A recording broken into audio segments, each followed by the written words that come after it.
Now, drugs on truce case in which Aryan Khan is actually behind bars got even murkier today. First, Aryan's bail was heard in High Court. Let's give you the details of that. There was no order on that. That means more time for him to be spent behind bars. Meanwhile, Aryan's lawyer has said that he is a victim in this case. He was a special guest. No drugs were recovered on him. No case of conscious possession of drug or of drug consumption as well. And the approach must not be to put people behind bars. These are young boys. They can be sent to rehab, need not undergo trial as well. One accused was not on the cruise, and phone chats recovered are from 2019, not linked to the current scenario at all. Controversy, he also added, that's Aryan's lawyer, between political personalities and NCB can't rub off on Aryan Khan. But having seen that, did you know that there were two people who did get out on bail who were also caught on the same night on that same cruise? And these were people who were actually found in possession of drugs. Yes, you heard that right. Two people, Manish Rajdia and Avin Sahu, accused of possession and consumption of drugs, were granted bail by the anti-drugs court, while Aryan, who, just to remind you, not found with any drugs, no cash, was not even on the cruise when he was picked up by the NCB, he continues to be behind bars for over 3 weeks now. And of course, this issue has various colors to it. Politically speaking, Nawab Malik of the NCP, who has been consistently raising doubts over the conduct of the officer in charge of Aryan's case, Samir Wankhede, made some fresh allegations today, which were countered by Mrs. Wankhede. लेकिन मेरी जानकारी है कि इस शहर में समीर वानखेड़े दो private व्यक्ति के जरिए लोगों के फोन इंटरसेप्ट कर रहा है।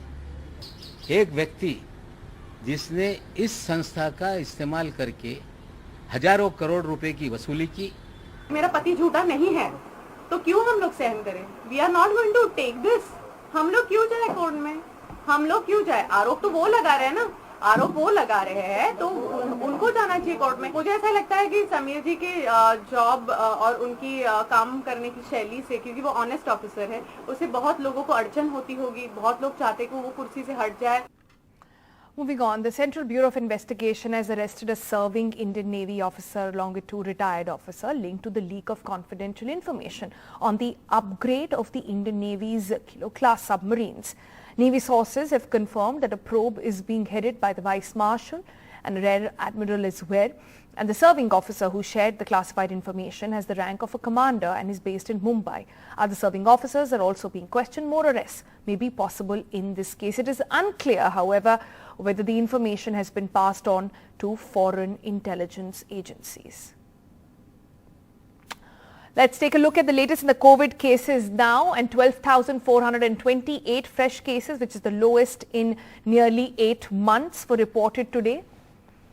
Cases in the last 24 hours have been down by around 13.12%. Deaths also down by about 19.63%. Vaccinations today, well, down by 17.46%. That's not a good figure to be going down. And tests in the last 24 hours, they have gone up, however. And that's indicating that a lot more people are going back to testing and facing symptoms as well.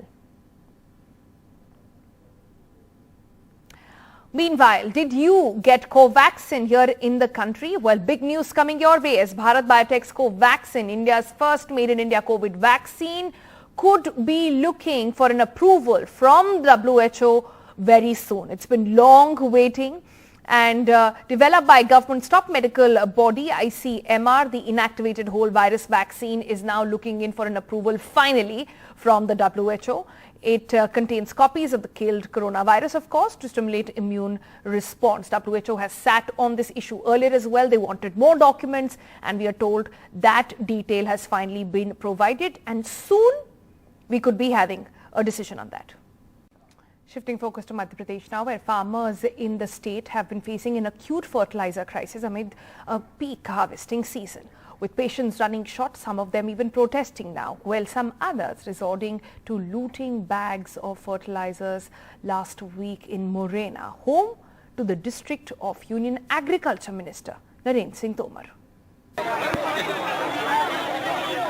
In several places across Madhya Pradesh, a new crisis for farmers. Long queues for fertilizers here in Sagar. In Ashoknagar, hundreds slept outside in Mungauli block headquarters just so that they can get a token early in the morning to buy fertilizer.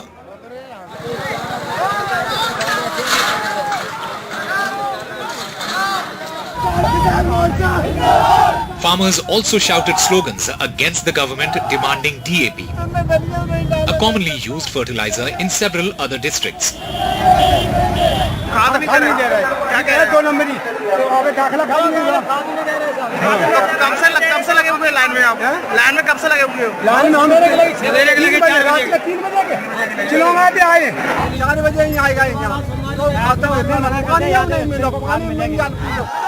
Agriculture Minister Narendra Singh Tomar admitted that there is a shortage but blamed international prices. DAP fertilizer का थोड़ा shortage है क्योंकि हम DAP को import करते हैं और उसके भाव भी बढ़े हैं। Yesterday, Congress MLA from Banda in Sagar, Tarwar Singh Lodhi, broke down alleging DAP fertilizer issued for the farmers of his constituency was diverted to Niwari, where the by-elections are scheduled on October 30th.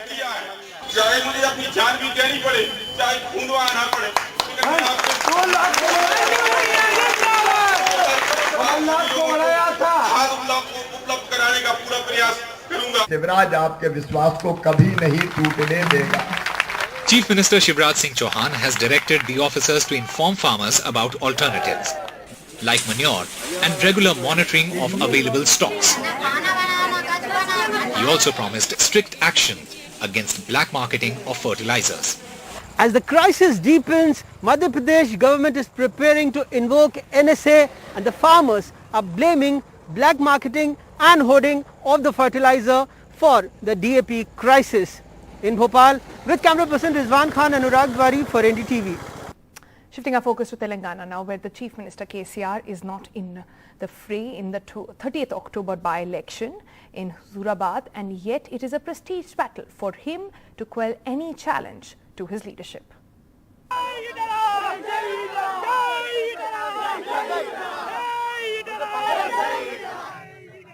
BJP candidate Itala Rajender is the reason Huzurabad has turned into a prestige battle for the Telangana Rashtra Samiti.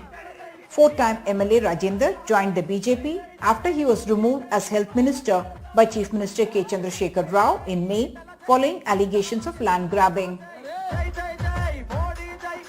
400 కోట్ల రూపాయలు ఖర్చు పెట్టారు. ఇంకా ఎన్ని వందల కోట్లైనా అక్రమంగా సంపాదించిన డబ్బులు ఖర్చు పెట్టి ఈటలందరూ ముఖం అసెంబ్లీలో కనబడదని చెప్పి హుకుం జారీ చేశారు. ఇది ఊర్లే బార్ షాపులుగా మార్చి మద్యం ఏళ్ళై పారుతా ఉంది.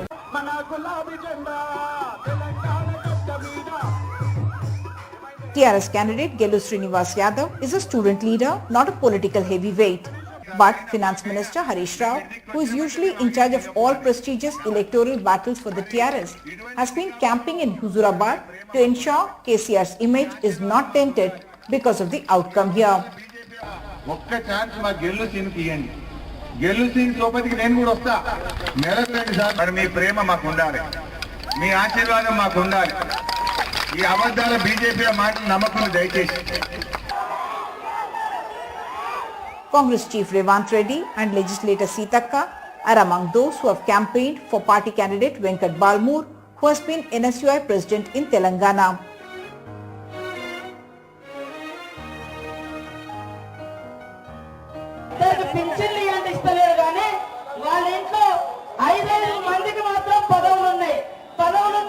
The TRS must win to reinforce the supremacy of KCR and to also quell any future political dissent.